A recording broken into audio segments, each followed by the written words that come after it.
Ganda ng view. Yeah. Puro kabundukan. Andito ako ngayon sa may Mate. Ito pala ang Mate. Yung isang video ko yung pinunta, Sitio Magay.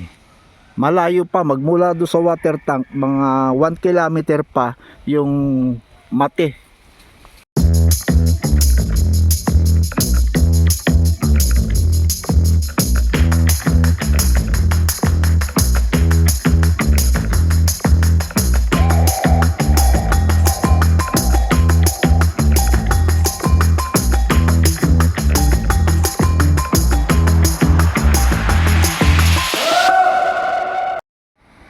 Ayan, dito na ako sa may Mate Elementary School.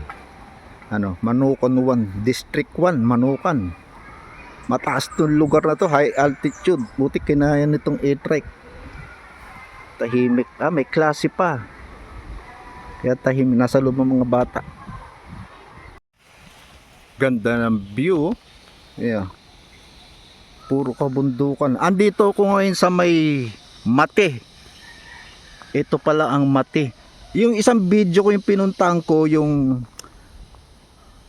lagpas na ako dun yung may water tank na may nakasulat na Mate. Akala ko sakop ng Mate, hindi pala sakop ng Mate yun. Ano pala yun?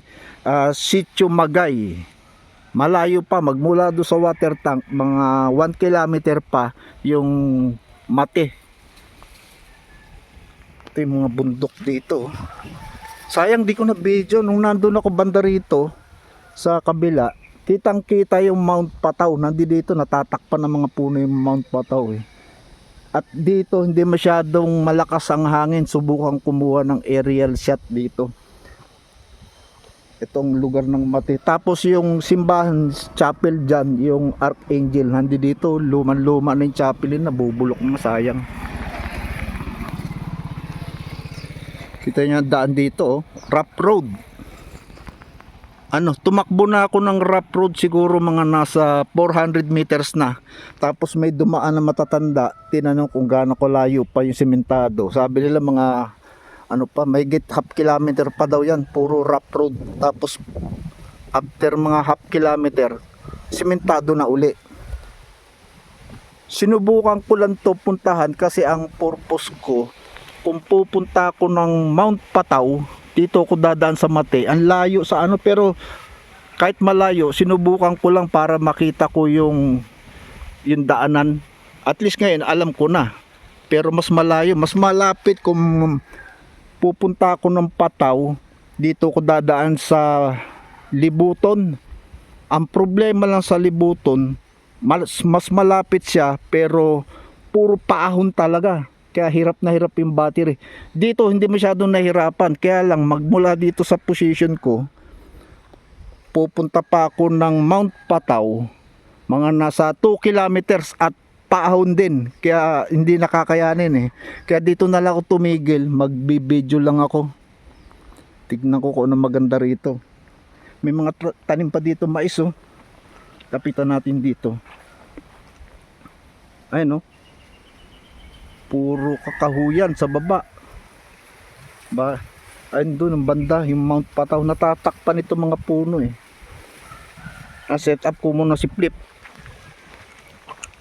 Nakapag screen recording na ako. Ang dami palang kable dito sa pinatatayo. Lilipat lang ako rito sa walang kable at walang puno. Yan. Maganda rito, hindi masyadong mahangin. Doon sa dinaanan ko kanina, puro mahangin.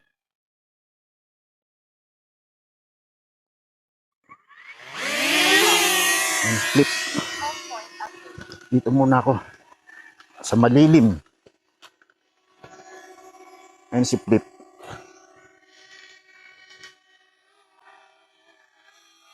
Ayun makapapansin nyo, daming kable ng mga kuryente.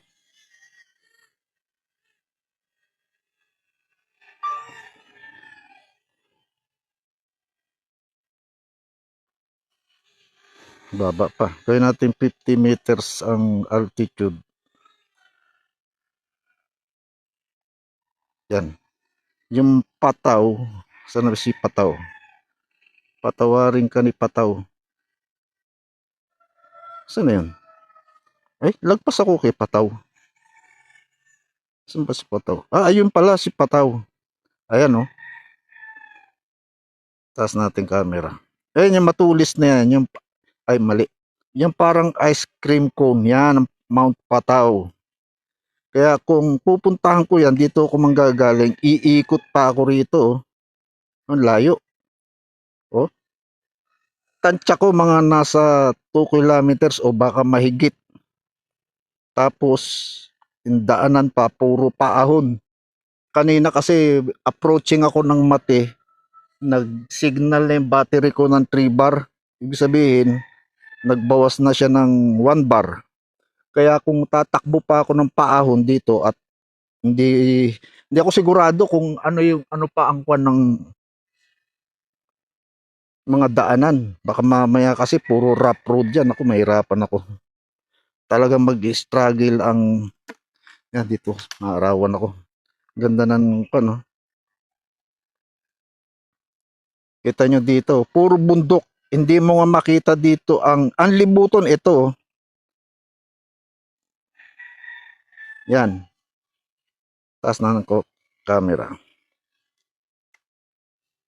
Yan, tsaka ito. Yan, sa pagitan niyan, nandyan ang libuton. Pati yung libuton cave. Layo na. At humahangin sa taas. Kung yan ang libuton cave, ang poblasyon, malakas. Tignan ko si Flip. Andito lang halos sa tapat ko si Flip sa ibabaw ko eh. Nadidinig ko siya rito. Umaangil ang makina niya. Ang lakas talaga ng hangin. Umaalis siya sa pwesto niya eh. Pero nag-i-struggle siya. Kanina walang hangin eh. Ngayon na lang humangin uli eh. Natignan niyo wind map oh. Lakas. Nag-i-struggle si Flip. Iharap ko lang ng kaunti sa direksyon ng poblasyon. Eh, may bahay pa dun. Tuk-tuk oh. Lakas talaga ng hangin. Hindi mo maasahan din kuminsan ng wind map. Sa wind map kasi makikita mo lang kung umiihip ang hangin. Pero kung line of sight ka at nakikita mo siya, makikita mo kung ano yung reaction ni Flip. Mas safe yun. Ay no, grabing hangin. Ang lakas. Dito sa pwesto ko, nadidinig ko siya. 51 meters lang ang altitude niya. Hintayin ko lang humina yung hangin. Itataas ko pa. Yan ang mahirap eh. Kaya hindi ako basta-basta nagpapalipad pag malakas talaga yung hangin. Nakakatakot. Pero yung kanina nga pala sa weather, tinignan ko, ang wind breeze o yung galaw ng hangin kanina do sa weather, 21 kilometers per hour. Ang bilis nun. Hindi lang mabilis, malakas yun. Stable naman si Flip. 7. Ayun strong wind warning. Lakas talaga ng hangin. Hindi ko muna ilalayo. Titignan na yung paikot. Ayan yung paikot. Puro bundok. Ayan. Oh. Ang ganda oh. Mountainous talaga. Makikita nyo nandito talaga ako sa mountain range ng Manukan. Ayan. Naku. Lumalaban si Flip. Delikado. Ayan oh. Oy, grabe ang hangin. Baba tayo Flip. Baba. Hindi kita isusugal sa ganyan.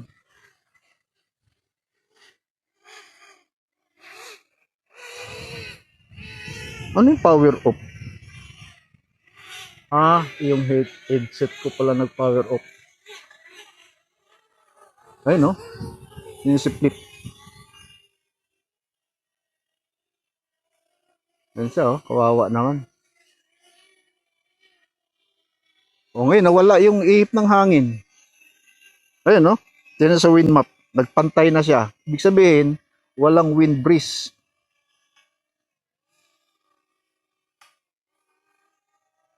Kawawa naman tong ibon ko. Nakakaano kasi kung ang lakas kasi ng hangin. Anak ng tinapa yan. Ayun no? pabugso-bugso. Mukhang gano'n na lang talaga ang kwan ko. Teka. Halos wala akong naipakita sa inyo eh. Pero mahirap kasi sumugal eh. Iba ang hangin dito sa bundok. Kasi kakaiba. Sana all kakaiba. Anak ng tinapay yan. Pakita ko sa inyo yung mga galaw ng dahon. Ayan o. Ayan o. Ang lakas niyan. Kawawa naman si Flip. Ano kasi pinagagawa ni Pinoy Life kay Flip. Nag-i-struggle na nga yung ibon eh. Oh, ang lakas ng hangin yan. Consistent na ganyan. Tapos meron pa siyang wind blow na malakas. Talagang kahit naka-hover lang si Flip, hirap pa rin siya. Mahirap eh. Wala na talaga. Hindi talaga uubra si Flip.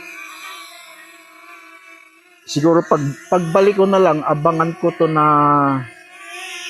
mahina talaga yung hangin. Abangan ko sa weather. Si Flip.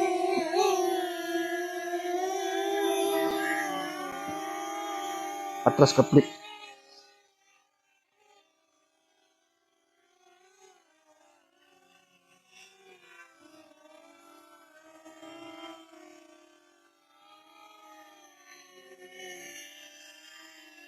Hello, Flip. Wawa naman. Lakas ang, ayun, no? Raramdaman ko po. Hindi nagbabago yung hangin. Dito na lang to talaga. Next video na lang ulit tayo.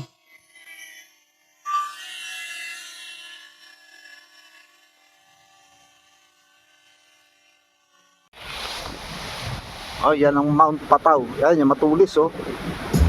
Yung mga walang puno. Yan ang pinakamata sa bundok dito sa Manukan. Subukan natin i-zoom.